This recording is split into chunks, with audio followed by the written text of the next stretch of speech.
Grupo Parlamentario Vox. Sí, muchas gracias, presidenta. Bueno, quiero en primer lugar dar las gracias al consejero por su comparecencia de hoy y por habernos expuesto las líneas generales del Gobierno, de su consejería, y también a los responsables de los distintos departamentos que le acompañan hoy. Las palabras del consejero, la verdad que son encomiables.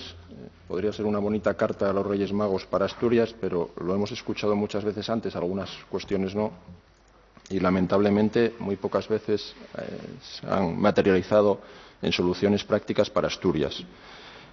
Quiero introducir este breve debate de una hora. Me extraña que no se haya incluido la competencia de turismo en su consejería. Es una cosa que me extraña. Señor Blanco, la atención. Señor Blanco, por favor, ¿puede arrimar un poquitín más el micro? Sí. Que no, eso es, gracias.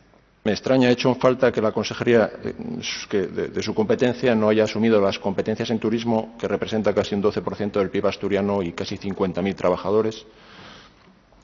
Y escuchando su discurso veo que hay una excesiva calma a la hora de plantear las necesidades de la industria asturiana.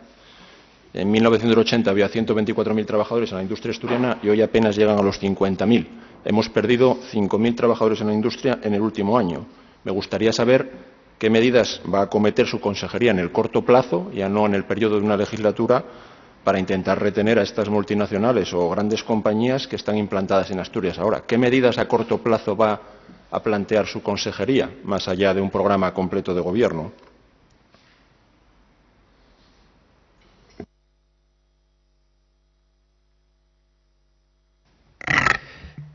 Muchas gracias, señor Blanco. Bueno, vamos a pasar por alto algunos calificativos de la comparecencia como una carta a los Reyes Magos, porque en todo caso no es el objetivo de la presentación realizada, ¿no?, sino debatir si las orientaciones, los objetivos aquí fijados son los que debe desarrollar este Gobierno, no el que se debe entregar a sus majestades de cara a los regalos que nos traigan el próximo 6 de enero, ¿no? En todo caso, y en relación con estas cuestiones que me plantea, le diré que el hecho de que la competencia de turismo esté integrada actualmente en la Consejería de Cultura es una cuestión menor dentro de un Gobierno del Principado de Asturias que va a trabajar de forma coordinada, como equipo, y haciendo hincapié en, como bien ha dicho en su día el presidente, el interés que tenemos de que el turismo sea un turismo inteligente basado en los atractivos naturales, culturales, patrimoniales que tiene el Principado, huyendo de otro tipo de turismo que, como bien es sabido por la experiencia que tenemos en este país, genera efectos o externalidades no deseadas. Esa es una consideración en la que no puedo dejar de estar de acuerdo con la estructura que se ha planteado para el Gobierno de Asturias. Respecto a las medidas a corto plazo que usted me plantea, yo creo que me he referido a ellas, si bien no las he situado en un ámbito temporal. Hace tiempo que venimos diciendo que hay una serie de medidas que son necesarias y que son urgentes. Una es la cuestión del coste eléctrico para las empresas industriales electrointensivas, que generan una gran parte del valor añadido en nuestra región y que generan una parte importante del empleo. Por tanto, esa es una medida a corto plazo en la que estamos abogando porque se apruebe de forma inminente e inmediata y pidiendo que exista un Gobierno de la Nación que apruebe un estatuto de las empresas consumidores electrointensivos. Por otro lado, también invocamos a la regulación europea. No podemos aceptar, como he dicho, la competencia de las importaciones, por ejemplo, en el sector del acero, que no respetan las regulaciones medioambientales que tenemos en la Unión Europea y que ofrecen sus productos dentro del mercado comunitario a precios mucho más bajos que las empresas locales que tienen que soportar los costes derivados de sus emisiones de CO2. Por tanto, la constitución de una tasa, de un ajuste en frontera que limite la entrada de esos productos será también una medida que esperamos que a corto plazo tome la Unión Europea. El resto de cuestiones que he trasladado, la necesaria modernización de la industria, adaptándola al paradigma de Industria 4.0, la inversión en I+D+I, la generación de nuevas infraestructuras, son cuestiones que efectivamente tenemos que abordar en el corto plazo, pero que en algunos casos, como usted comprenderá, tienen una maduración a medio y largo plazo. En cualquier caso, son también iniciativas de corto plazo que hay que abordar de forma inminente. Bueno, yo creo que los plazos temporales que manejamos usted y yo para las actuaciones políticas son distintos. Un estatuto de las electrointensivas que llevamos más de un año tratando de empujar adelante y que otra vez vuelve a retrasarse.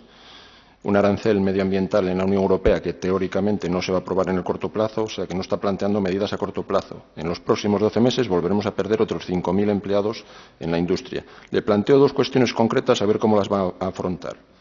En la factura eléctrica se está pagando un impuesto a la electricidad en Asturias. Dentro de esa factura eléctrica incluso estamos pagando los asturianos los cánones eólicos de Galicia, de Castilla y León, de Castilla-La Mancha. ¿Abogaría usted por una supresión del impuesto a la electricidad en Asturias desde su consejería para abaratar el coste de la factura eléctrica?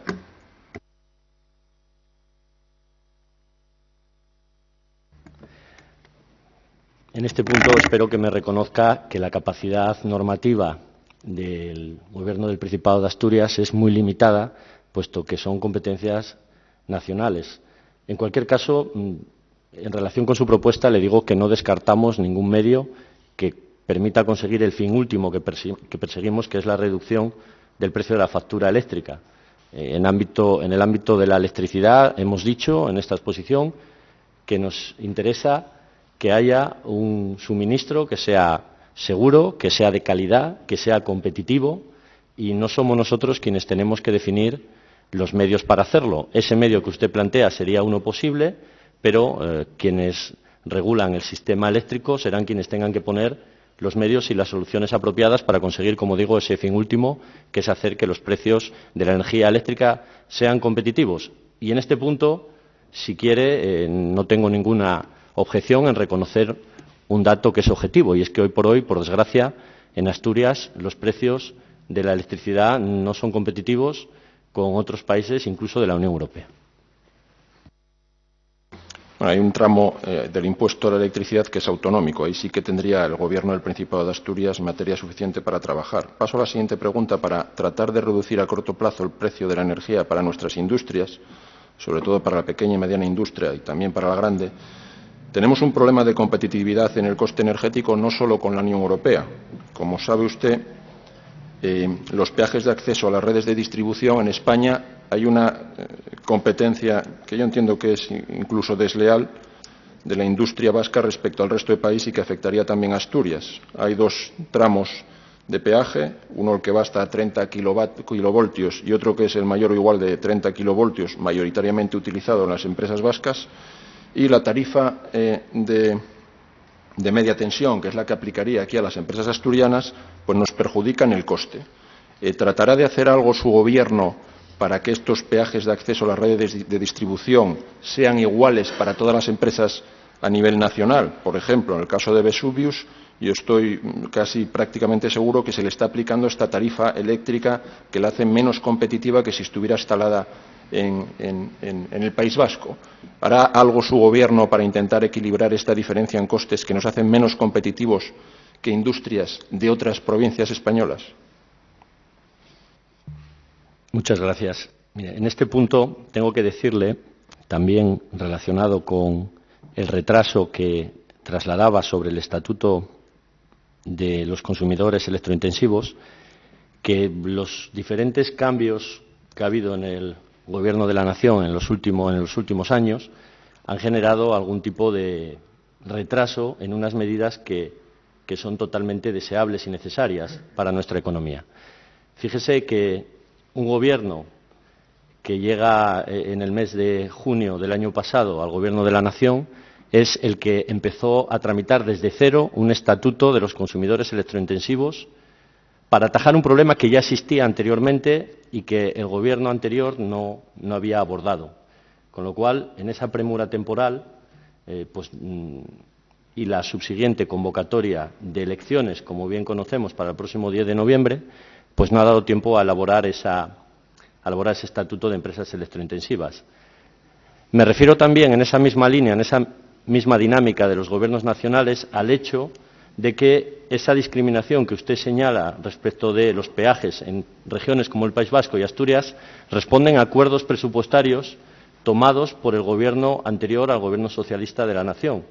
Y, por tanto, desde Asturias siempre hemos manifestado nuestras alegaciones, nuestras objeciones o reparos, llámelo como quiera, a ese tipo de medidas. En cualquier caso, si me permite, para darle una información más pormenorizada en este ámbito de la pregunta, voy a cederle la palabra a la directora general de Energía, Minería y Reactivación, doña Belarmina Díaz Aguado.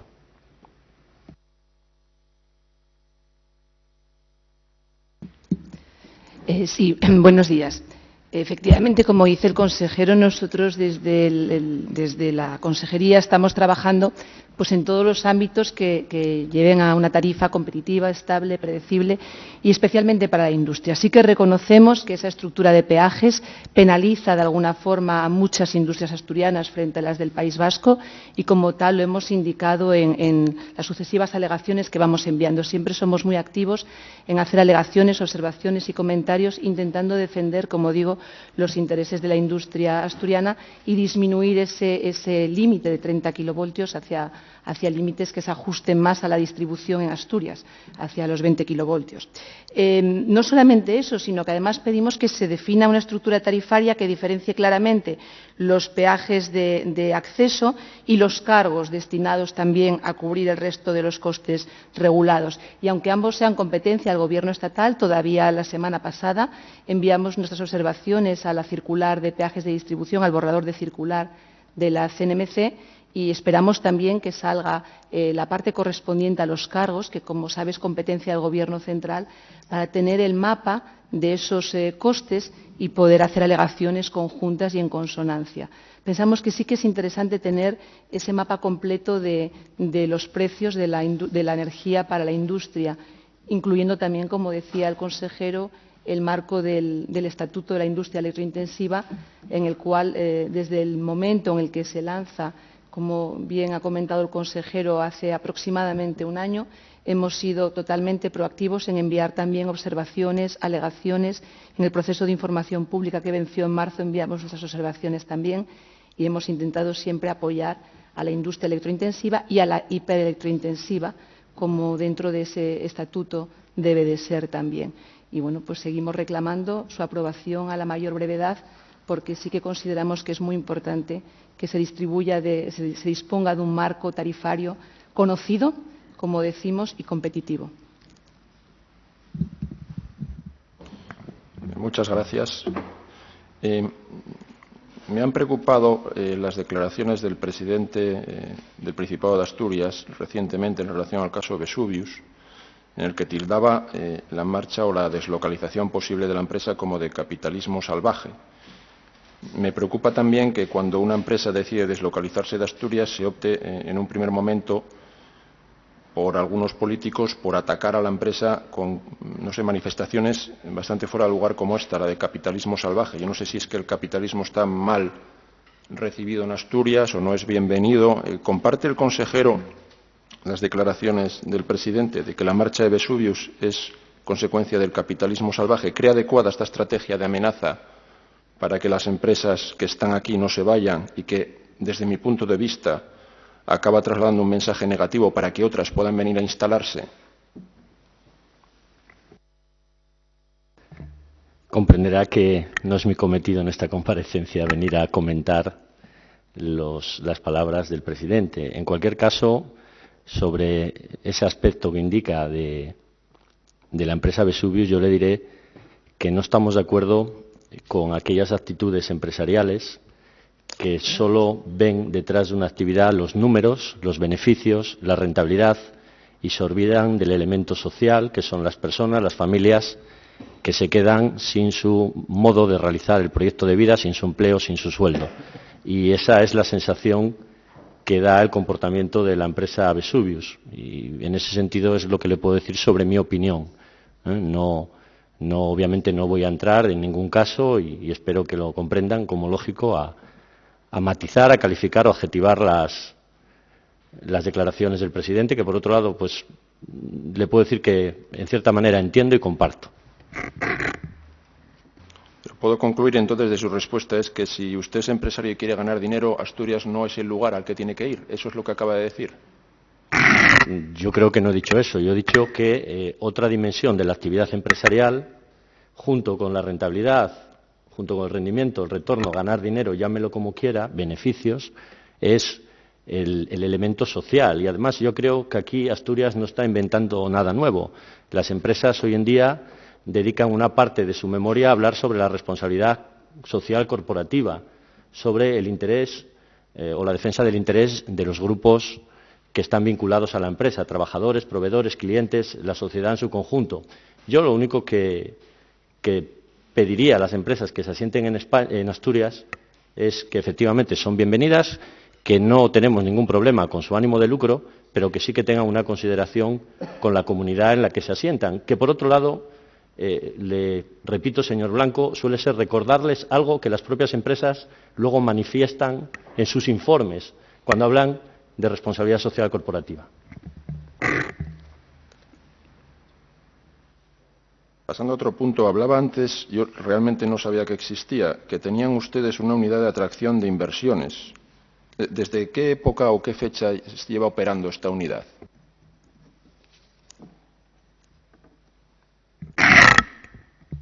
Bueno, el instrumento de atracción de inversiones, de dinamismo empresarial, existe ya desde la década de los 90 a través del Instituto de Fomento Regional, que posteriormente pasó a denominarse Instituto de Desarrollo Económico del Principado de Asturias, conocido coloquialmente como el IDEPA.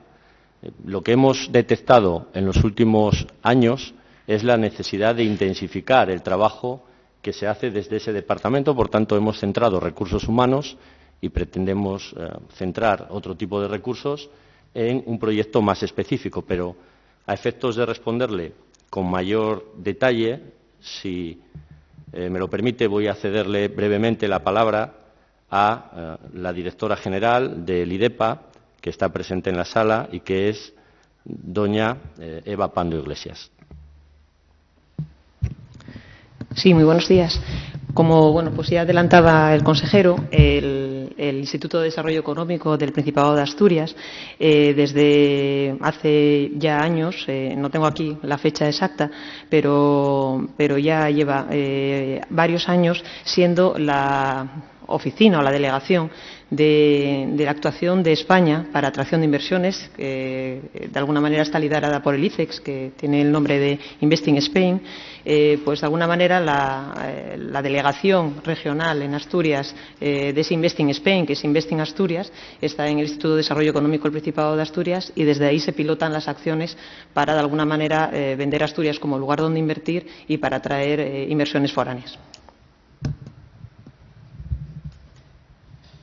Bueno, yo, si los datos no me fallan, en 2018 España recibió 46.800 millones de euros de inversión extranjera y de esta cantidad Asturias han llegado solo apenas el 0,05%, 25 millones de euros. Si los datos son correctos, ¿se consideran que la actividad de esta unidad de captación de inversiones está funcionando adecuadamente o requiere de un drástico cambio?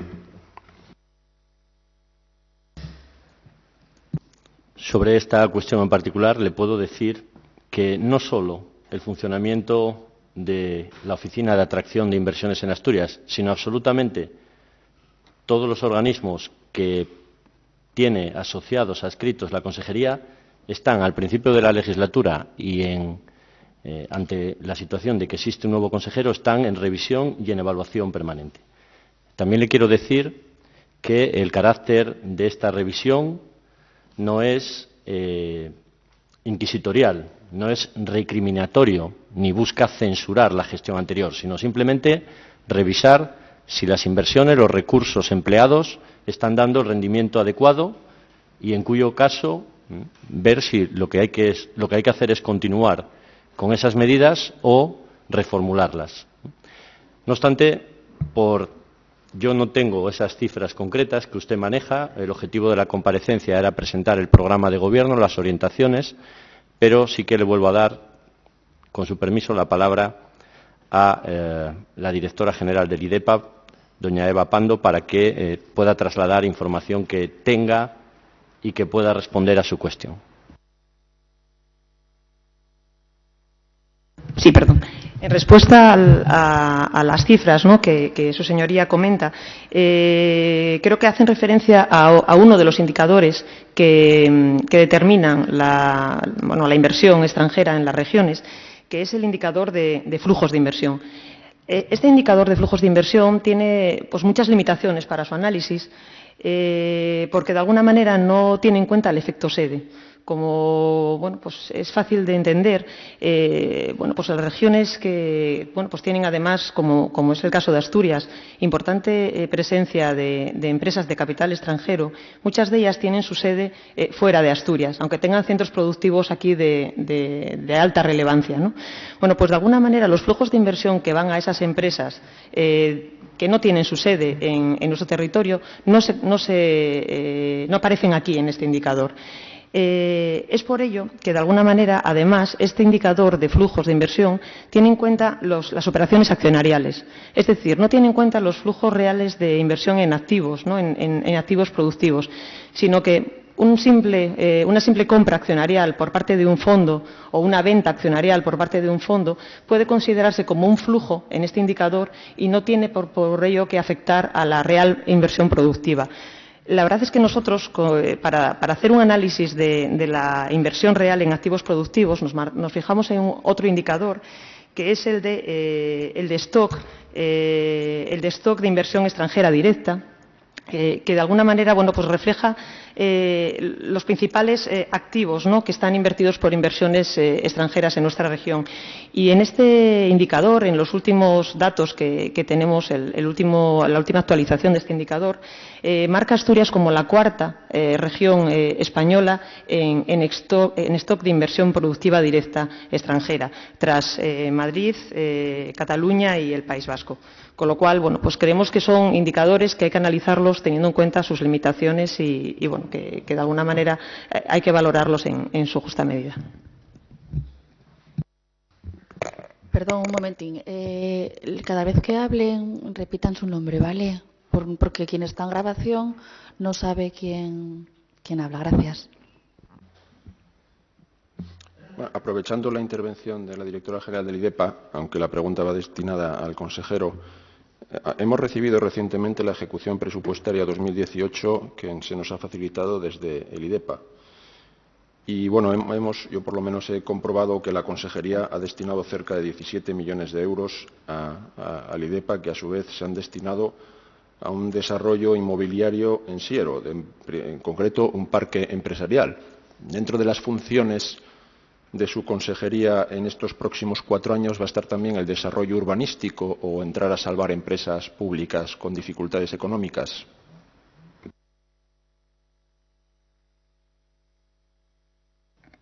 Bueno, obviamente la preocupación lógica por empresas asturianas que puedan tener dificultades económicas existe. Sobre todo existe principalmente por sus empleos, por las familias que pueden ver en riesgo su salario. Por tanto, con todas las limitaciones que usted entenderá que tiene un gobierno autonómico para intervenir en una empresa privada, sí que en ocasiones pues pueden existir ciertas cuestiones respecto a temas puntuales de financiación, temas de maduración de proyectos, en los que la Administración puede ofrecer un apoyo y una colaboración, ¿no? Como le digo, no es el objetivo principal de la Administración regional intervenir en las empresas, pero obviamente en cosas puntuales en las que podamos colaborar, pues la Administración va a estar a disposición no solo de los ciudadanos de Asturias, sino también de las empresas o personas jurídicas, claro.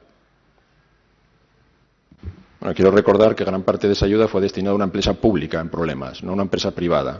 Realmente las empresas en Asturias, cuando tienen algún problema, no reciben el apoyo que merecen de la Administración del Principado de Asturias. Aquí finalmente se vino a pagar una deuda que tenía Sogepsa.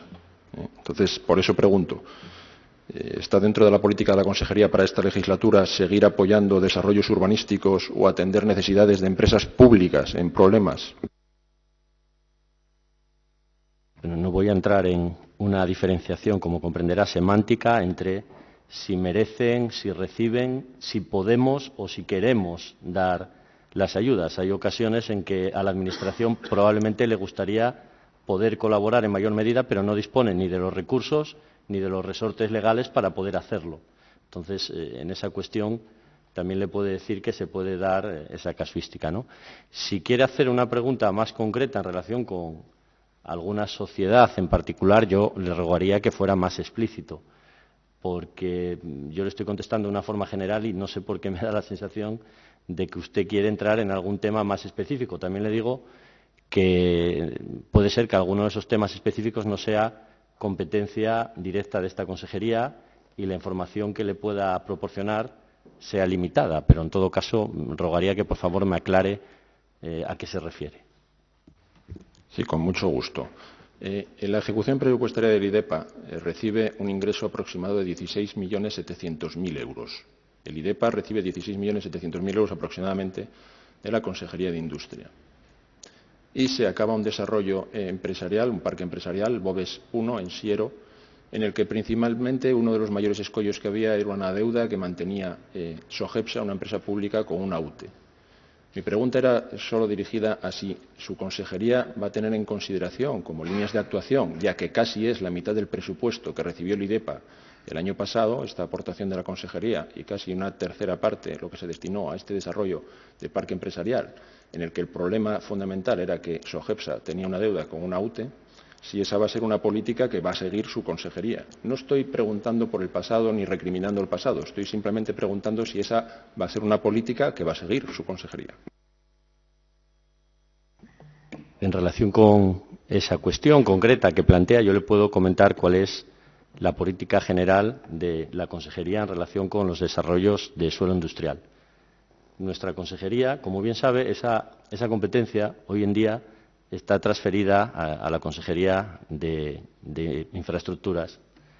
Y, en todo caso, dentro de nuestra consejería, la participación del IDEPA se limita a actuar como un mecanismo de compensación en el desarrollo del suelo industrial. Esto significa que una entidad que usted ha citado también, Sogepsa, se dedica a la promoción, al desarrollo, a la comercialización de ese suelo, y el cometido del IDEPA es compensar, de acuerdo con los planes de suelo, compensar la diferencia entre gastos o costes de desarrollo de suelo e ingresos por su venta. De forma que cuando, como usted comprenderá, los ingresos son menores que los costes, lo que tiene que hacer el IDEPA es un desembolso para cubrir la totalidad de los costes. En cambio, cuando los ingresos por la comercialización del suelo son mayores que los costes incurridos, lo que recibe el IDEPA es un reembolso de los fondos, una compensación. Esa es la política general. Si usted ahora se está refiriendo al contexto actual en el que, después de la crisis del año 2008, las empresas que han desarrollado el suelo no reciben ingresos por la venta porque lo tienen en stock y, por tanto, no existe una de las variables que permita hacer esa compensación, que es la cifra de ingresos, ahí le diré que, obviamente, no es competencia de esta consejería lo que se vaya a hacer o dejar de hacer con esa bolsa de suelo y las intervenciones que se hagan o no se hagan en relación con la empresa Sogepsa. Ahí nos remitimos a lo que haya declarado en su momento el consejero de Infraestructuras y le diré que el IDEPA seguirá en la postura que le indique el Gobierno y que hoy en día es la de compensar esas diferencias entre ingresos por la venta de suelo y costes por el desarrollo del mismo. Muchas gracias, consejero. Estaremos al tanto de la rentabilidad que se obtiene en esa operación por parte del IDEPA. Pasando nuevamente a la industria, muy brevemente, hemos tenido una reunión recientemente con trabajadores de Alcoa que están ciertamente preocupados por la evolución del nuevo inversor y la gestión que se está llevando a cabo de la empresa. De hecho, algunos de ellos nos comentaban que se les llamó a trabajadores de planta a ver si querían desempeñar labores comerciales. Una cosa extraña. ¿Se está siguiendo desde el Gobierno el protocolo de seguimiento que se planteó? ¿Se están reuniendo ustedes para mantener este seguimiento que los trabajadores al menos nos comentan que no se está realizando? Bueno, comprenderá que no es el objetivo de la comparecencia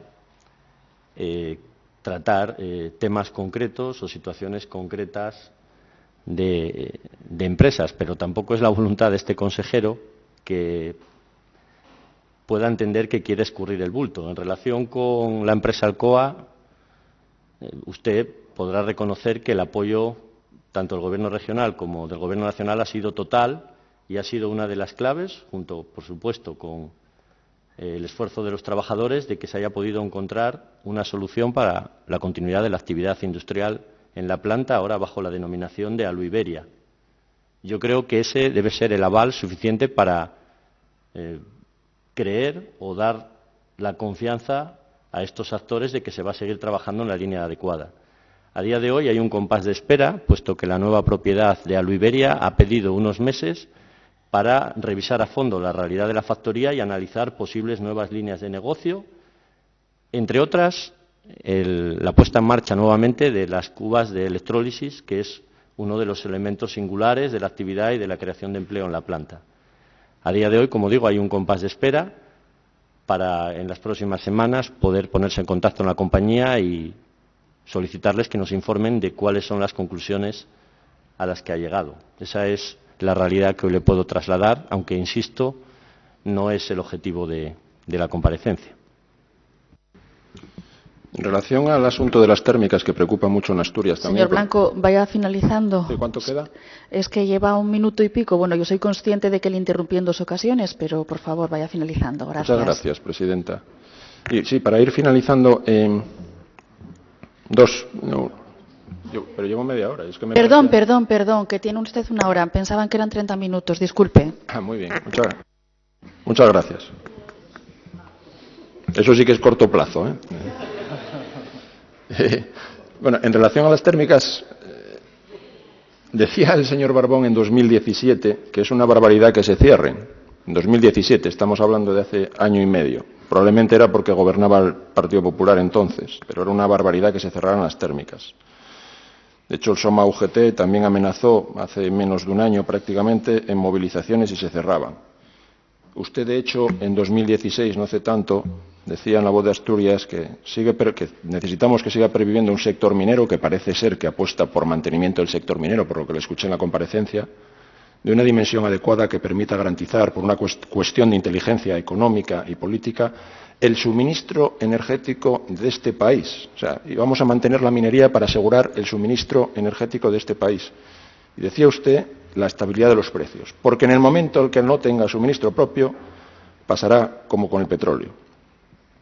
Ustedes han valorado adecuadamente, tanto desde el Principado de Asturias como del Gobierno de la Nación, el efecto que va a tener el cierre de las térmicas en Asturias, que suponen casi el 60% de la generación eléctrica de nuestra región y que actualmente somos exportadores de energía al resto de España.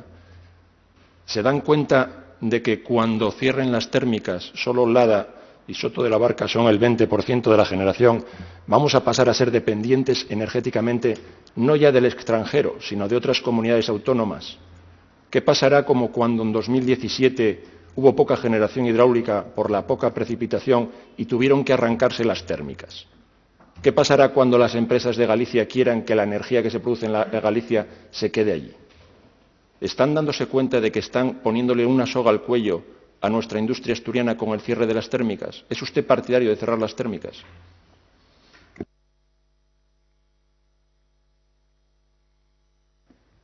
Sinceramente, yo al final no sé si está de acuerdo o no está de acuerdo con las declaraciones que hemos hecho en su momento. Nosotros en aquel momento planteábamos algo similar a lo que planteamos actualmente, y es que la sustitución de sistemas de generación energético, en este caso térmicas de carbón, por otras energías renovables debe ser acompasada y debe ser paulatina, en términos de potencia generada y también en términos de empleo destruido y generado por las energías alternativas, ¿no? Nosotros, en ese momento que usted cita, y tampoco es el objetivo de la comparecencia venir a revisar lo que yo o el presidente hemos dicho o dejado de decir en el pasado, en ese momento veíamos un cierre muy acelerado tanto de la minería del carbón y, por tanto, un riesgo en el suministro de la materia prima energética a las térmicas que no estaba acompasado por medidas alternativas que permitiesen cubrir el déficit en la generación de energía y, sobre todo, también el déficit en el empleo que se destruía. Entendemos, y lo he dicho hoy en la comparecencia, que un proceso de transición, de reconversión justo, tiene, por supuesto, que plantear la reducción de aquellos sistemas productivos que queremos sustituir, pero, a la vez, la implementación en el mismo tiempo y lugar de los nuevos sistemas que entendemos que son de futuro. Y en aquel momento y en este seguimos viendo el riesgo de que el cierre acelerado, sin tener otras alternativas sobre la mesa, que sí están ahí, existen ya energías renovables, hay una pujanza del sector eólico, hay ensayos ya muy avanzados, incluso resultados en geotermia, también en cogeneración, en biomasa, pero están todavía muy alejados de las potencias que hay instaladas en térmica. Por tanto, lo que estamos pidiendo es que exista un ritmo acompasado de decrecimiento y de crecimiento, respectivamente, de generación de energías tradicionales y de generación de energías alternativas. En ese sentido, lo que estamos pidiendo es precisamente información a Red Eléctrica de cuál va a ser la situación en la que queda la región ante el cierre inminente de térmicas, y también estamos pidiendo una planificación que pueda generar ese equilibrio, ¿no? En todo caso, también conviene recordar que algunos, ante la ausencia de esa planificación y de esa estrategia que venimos reclamando, algún cierre anunciado, como es el caso de la térmica de Lada, es un cierre que ha decidido unilateralmente la compañía propietaria, a pesar de que tenía hechas las inversiones medioambientales que permitían su continuidad más allá del horizonte del próximo año, que es en el que plantea cerrar la planta. Por tanto, insisto, hay una responsabilidad, en este caso, del Gobierno, que es ver esos escenarios, anticipar esos escenarios, hacer una planificación, pero también hay decisiones empresariales que se están tomando libremente y sobre las cuales habría que plantear algún tipo de responsabilidad, algún tipo de cautela, porque pueden generar desequilibrios tanto en la generación como en el eléctrica, como en el empleo, en la economía, que no son deseables. Bueno, yo es que las decisiones del Gobierno de la Nación de acelerar el cierre de las térmicas tiene mucha influencia en las decisiones empresariales. Es que a ver si ahora las decisiones políticas no van a tener influencia en las decisiones empresariales. Pero es que estamos hablando de que el próximo año, de cerrarse Lada y Soto de la Barca, vamos a perder el 20% de la generación eléctrica en la región. Eso que me comenta de hacer aerogeneradores, que por cierto solo se darían en el occidente porque la calidad del aire en el resto de Asturias no es para tener una generación eléctrica en renovables adecuada, no va a compensar esa caída en la generación. Y tampoco me está concretando qué planes están siguiendo, más allá de hablar del largo plazo y de esas posibles energías alternativas, que lamentablemente Asturias no es una gran mina de energías alternativas, salvo la cogeneración con material de los bosques que tampoco se están explotando adecuadamente. Entonces, no conozco ninguna medida de corto plazo que vaya a compensar esa falta de generación eléctrica que van a tener las térmicas. No me podría concretar ninguna medida en el corto plazo. No, vamos a ver, en respuesta al planteamiento que hace. Efectivamente, las centrales térmicas, y lo he dicho en la exposición, tienen una reducción de su vida útil por los efectos medioambientales perniciosos que generan. Lo que he trasladado es que, en el caso de Asturias, tenemos que ver cuál es el impacto que tiene el cierre de las térmicas sobre la generación energética y sobre el empleo. Y si ese impacto no se ve compensado por medidas alternativas, por inversiones y proyectos alternativos, pues obviamente no podremos estar de acuerdo. En todo caso, con su permiso, le voy a dar la palabra a la directora general de Energía, Minería y Reactivación, doña Belarmina Díaz, para que le traslade alguna cuestión más concreta en este ámbito de su interés. Sí, buenos días de nuevo. María Belarmina Díaz Aguado, directora de Energía, Minería y Reactivación.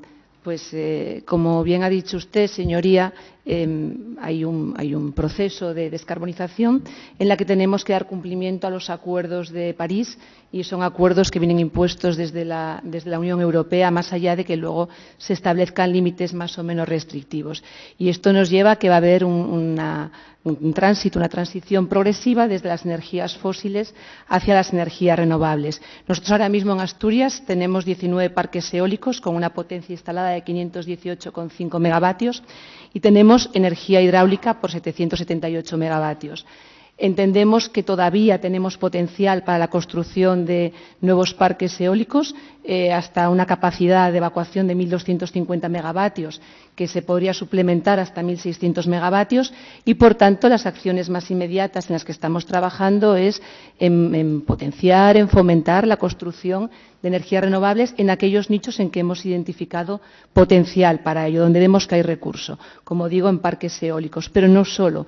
Pensamos que también tenemos un nicho interesante en biomasa, donde además podríamos trabajar no solo la biomasa de gran tamaño, vamos a decir, las plantas o centrales de biomasa, sino también la pequeña biomasa asociada a la gestión del territorio, asociada a la limpieza de bosques, asociada a la lucha y protección contra incendios. Y, por tanto, ahí también encontramos un nicho muy interesante para potenciar otra energía renovable. Como bien ha indicado el consejero, en geotermia estamos trabajando activamente. Hay 2 concesiones ya de geotermia en Mieres que dan servicio al agua, dan servicio a diferentes instalaciones térmicas con el agua del Pozo Barredo, que está siendo utilizada de forma muy eficiente, además. Y luego también tenemos en desarrollo ahora mismo, junto con UNOSA y gracias al apoyo y subvenciones desde esta Dirección General, una actuación en el Pozo Fondón en geotermia. Pensamos, además, que Asturias tiene un potencial enorme con el agua de mina, tanto en la geotermia directamente como en otras aplicaciones en minihidráulica. Y dentro de esto, estamos, como decía al principio de su intervención el consejero, potenciando el uso eficiente del agua en tecnologías vinculadas a la generación energética. Es decir, estamos trabajando en todos aquellos aspectos donde consideramos que tenemos potencial, sin olvidar, por supuesto, la fotovoltaica, donde hacemos mapas de recurso. Es verdad que Asturias no es Andalucía ni Murcia, pero también es cierto que pensamos que hay un nicho interesante de fotovoltaica. Y por ello reclamamos también de forma permanente al Gobierno central que se desarrolle legislativamente toda la parte de cogeneración y autoconsumo, que queda por regular cómo se va a hacer y donde pensamos, además, que puede haber un nicho muy interesante. Es decir, los planes inmediatos no solamente van por la promoción de las energías renovables, sino también por el fomento del autoconsumo, por el fomento de la cogeneración y, por supuesto, por la mejora de la eficiencia energética. Y en este sentido, como ustedes bien saben, en los últimos años se están articulando líneas de ayudas desde la Dirección General, tanto en eficiencia energética para industria como en el fomento y promoción de energías renovables, y también se están articulando subvenciones para actuaciones de baja en carbono, para disminuir las emisiones de carbono. Y en este año a eso hemos incorporado las ayudas territorializadas del IDAE, el Instituto para la Diversificación y Ahorro Energético, en 2 líneas principales: la línea del Plan MOVES, que es la línea para movilidad sostenible, y se han aprobado la semana pasada en Consejo de Gobierno la línea correspondiente a las ayudas a eficiencia energética en las pymes, también territorializadas desde el IDAE, por un importe de casi 4,7 millones de euros, donde pensamos que puede mejorar también la competitividad de la industria mediante actuaciones de eficiencia y, como digo, disminuir ese consumo energético que redundaría en un menor consumo energético en Asturias.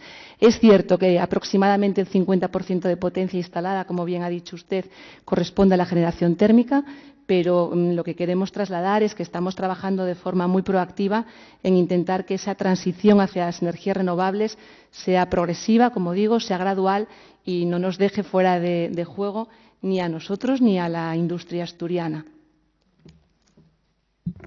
A mí me preocupa mucho este asunto y me preocupa mucho la situación de los trabajadores. Estuve recientemente en Soto de la Barca, en la propia térmica, que está prácticamente parada ya, y uno se sorprende del enclave natural en el que está esa térmica. Yo esperaba encontrarme un valle arrasado por el hollín, y si te das la vuelta y no miras para la térmica, parece estar en el paraíso. Hay hasta osos allí. Yo nunca creí que un oso estuviera en un ambiente contaminado. Entonces, no se está trasladando adecuadamente a la población que las térmicas, por lo menos en Asturias y en las zonas en las que estaría Soto de la Barca, no son tan contaminantes como se está trasladando a la población. Y, de hecho, todavía no encontramos algún motivo por el que no se pudo haber destinado algo más de financiación de los 236.000 millones de euros del PNIEC que se van a invertir en energía entre el 2021 y el 2030. Pero bueno, por resaltar otra pregunta, ya se me acaba el tiempo, no solo las térmicas y los empleados afectados por las térmicas, que no conozco todavía una medida concreta para ayudar a esas personas.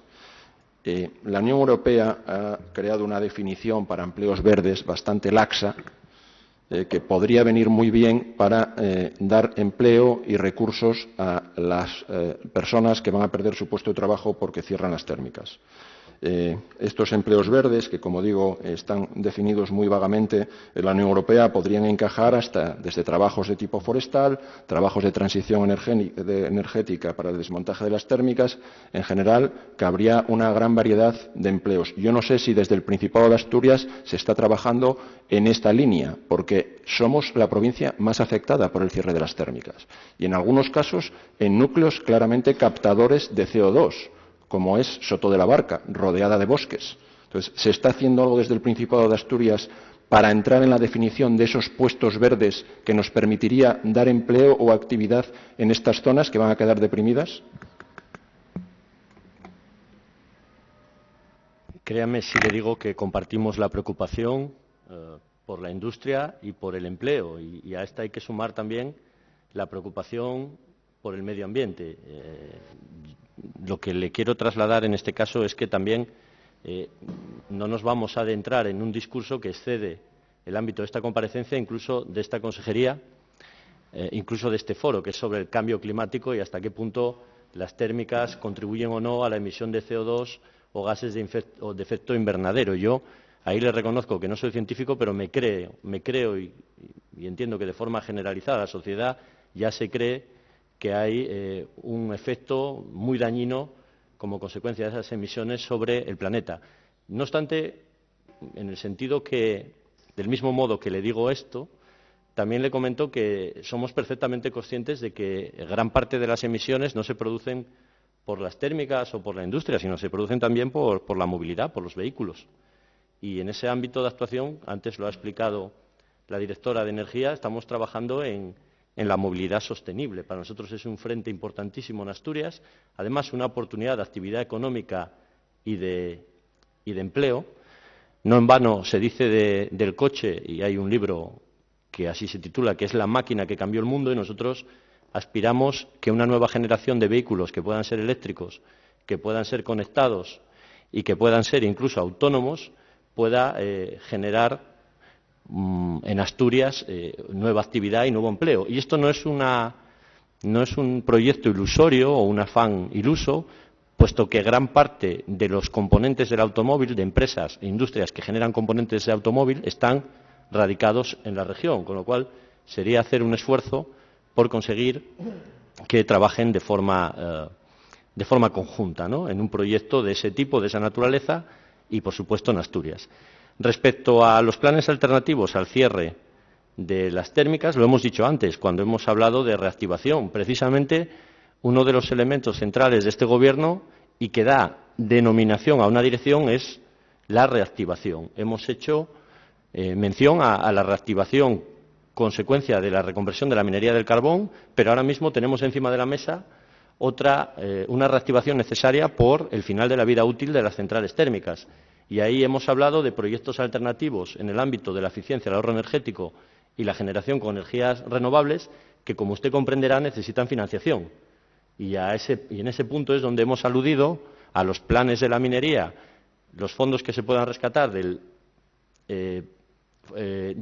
plan de 2013-2018, que estaba ya en el cajón del olvido del anterior Gobierno de la Nación, y también los que se puedan generar a partir de la nueva planificación en el periodo 2019-2027.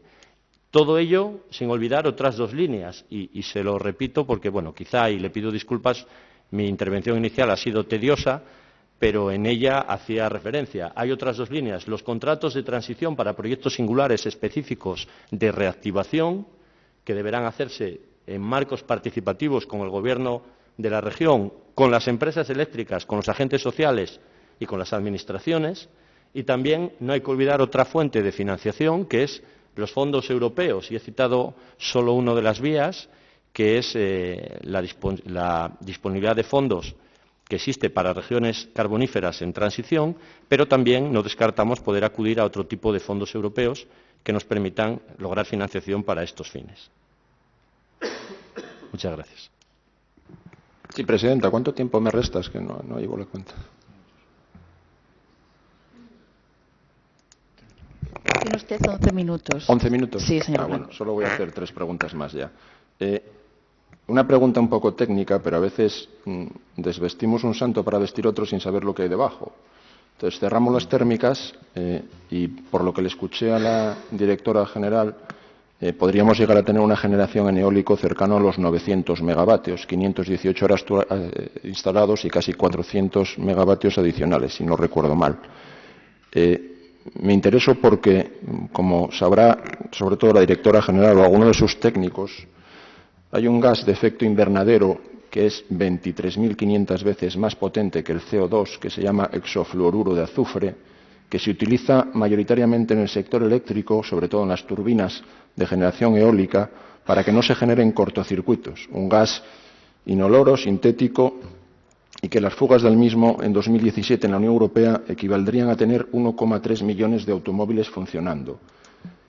Como estamos tan preocupados por el CO2, a lo mejor se nos cuela otro enemigo medioambiental y quería saber si tienen controlada desde la Consejería o van a hacer algún estudio para conocer cuántas de las torres eólicas que tenemos en Asturias o se pretenden instalar van a utilizar el hexafluoruro de azufre.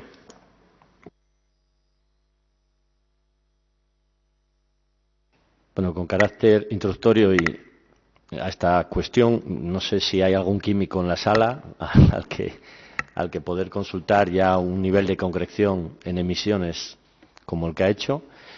No me gustaría, en todo caso, dejar pasar la oportunidad de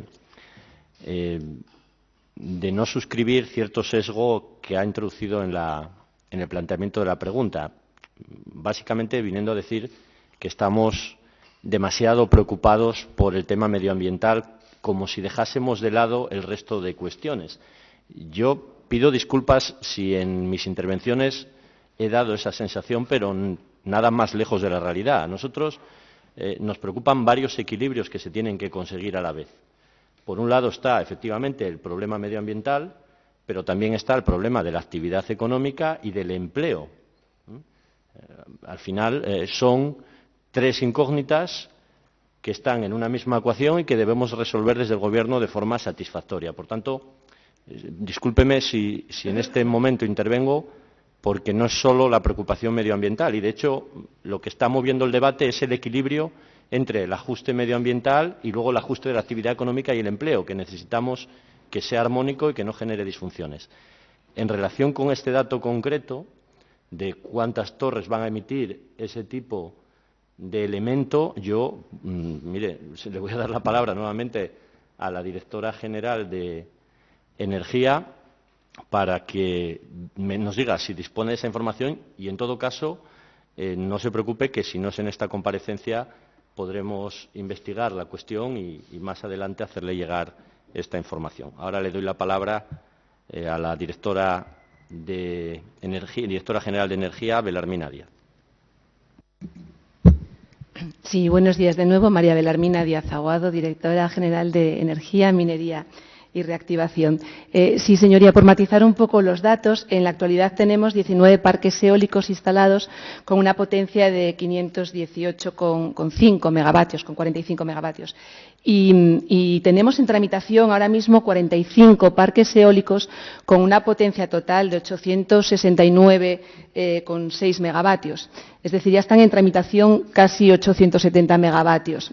La capacidad de evacuación, tal y como está ahora mismo la infraestructura eléctrica configurada en Asturias, es de 1.250 megavatios y, por tanto, desde esos 518 pues quedarían unos 700 megavatios que podrían aprovechar la evacuación tal y como está ahora mismo. Pero cuando yo le hablaba de 1.600 megavatios antes, me refería pues a la potencialidad, vamos a decir, racional de extender la infraestructura existente, repotenciando, por ejemplo, alguna de las líneas y sin acometer actuaciones pues medioambientalmente distintas, digamos, ¿no? o complejas. Por tanto, la potencialidad de la industria eólica en Asturias es grande, y no solamente como generación, sino como industria asociada. No podemos olvidar que en Asturias hay una fabricación muy seria, muy intensa. Hay empresas muy potentes que se dedican a la fabricación de componentes eólicos, y por tanto nosotros pensamos que la energía eólica es una apuesta interesante en Asturias, y en eso estamos trabajando. Yo no tengo los datos del número de torres que emiten hexafluoruro de azufre ahora mismo.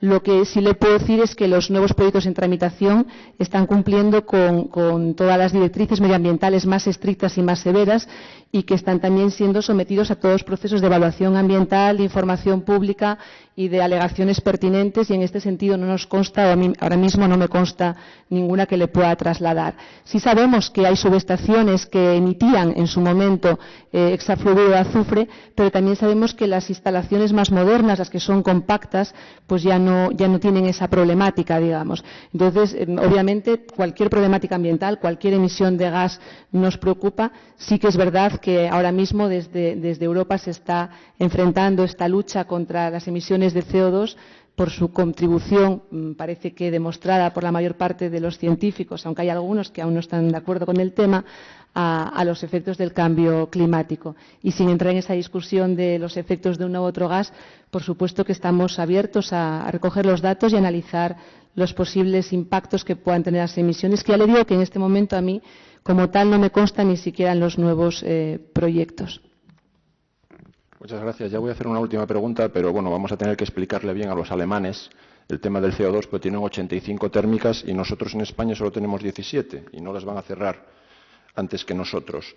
Una última pregunta. Decía antes el consejero, aclarando pues el sesgo de mis preguntas, que a lo mejor lo había malinterpretado y que no estaba tan preocupado por el problema medioambiental y que buscaba un equilibrio. Entonces yo me pregunto si dentro de ese equilibrio, y como también había declarado hace poco tiempo, había que aprovechar los recursos naturales de Asturias en la medida que crean riqueza. Hay una industria que está muy ideologizada, yo creo que erróneamente, que es la extracción de gas mediante fracturación hidráulica. En Asturias hablaba el consejero en su exposición que quiere aprovechar todos los recursos mineros que tiene nuestra región, esos nuevos materiales. La cornisa cantábrica tiene reservas de gas para autoconsumo de todo el país durante 90 años. Es una industria que se instalaría mayoritariamente en zonas poco pobladas, atraería a mineros, ingenieros, informáticos, mayoritariamente a zonas de población envejecida con tasas de 8 habitantes por kilómetro cuadrado. Y me refiero a la extracción de gas mediante técnicas de fracturación hidráulica. ¿Estaría usted en disposición de empujar esta industria en Asturias, que permitiría generar una riqueza incomparable para nuestra región, obviando las cuestiones ideológicas al respecto? Como usted bien sabe, el fracking es un sistema de extracción de gas controvertido, cuyos efectos medioambientales pues generan controversia científica, pero no está comprobado que efectivamente pues sea una práctica recomendable y segura, ¿no? Actualmente es cierto que Asturias no ha avanzado en esa línea de generación de un combustible que además es fósil, pero esa es una limitación que le reconozco que habría que analizar y que estudiar. En todo caso, también le anticipo que no es la voluntad de este Gobierno adentrarse en aventuras sin las suficientes garantías, ¿no? Es decir, el fracking a día de hoy pues tiene una reputación que yo no le sabría decir si es merecida o no merecida, sinceramente, y en caso de que se planteara un estudio serio sobre su posible extracción y rendimientos, también el Principado haría un análisis serio sobre sus posibles implicaciones. Pero también le digo, sobre un camino de certezas. En ningún momento vamos a asumir riesgos innecesarios explorando una vía como la que usted comenta. Bueno, yo soy de los que tiene certeza sobre el asunto porque lo llevamos analizando mucho tiempo y le garantizo que la imagen de esta técnica está muy alejada de lo que se plantea públicamente. Quiero darle las gracias por las respuestas a todo el equipo. Muchas gracias y, presidenta. Gracias, señor Blanco.